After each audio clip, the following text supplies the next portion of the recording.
জুলাই সনদ ও গণভোটের গণরায় অবিলম্বে বাস্তবায়নের দাবিতে দিনাজপুরের হিলিতে বিশাল গণমিছিল ও সমাবেশ করেছে ১১ দলীয় ঐক্যজোট। বুধবার বিকেল ৫টায় হিলি চারমাথা মোড়ে বাংলাদেশ জামায়াতে ইসলামীর হাকিমপুর উপজেলা শাখার আমির আমিনুল ইসলামের সভাপতিত্বে এক আলোচনা সভা অনুষ্ঠিত হয়। এতে প্রধান অতিথি হিসেবে বক্তব্য রাখেন জামায়াতের কেন্দ্রীয় মজলিসের শুরা সদস্য আনারুল ইসলাম। বক্তব্যে তিনি হুঁশিয়ারি দিয়ে বলেন, জনগণের প্রত্যাশিত জুলাই সনদ ও গণভোটের রায় দ্রুত বাস্তবায়ন করা না হলে আগামীতে সারা দেশে তীব্র গণ আন্দোলন গড়ে তোলা হবে। আন্দোলন কোনোদিন বিফলে যায় না, এটাও যাবে না। স্বাধীনতা আন্দোলন, ভাষা আন্দোলন, স্বৈরাচারের সব বিরোধী আন্দোলন, জুলাই আগস্ট আন্দোলন, এগুলো যেমন ব্যর্থ হয় নাই, জুলাই সনদ বাস্তবায়নের আন্দোলন ব্যর্থ হবে না ইনশাআল্লাহ।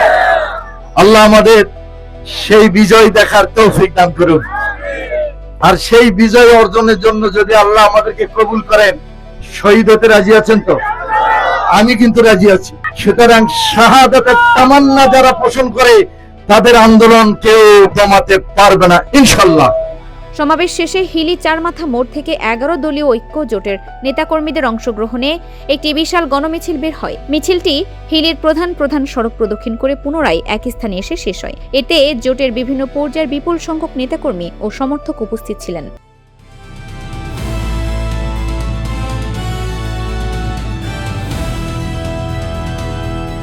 দিনাজপুর টিভি, মানুষের জীবনের কথা বলে।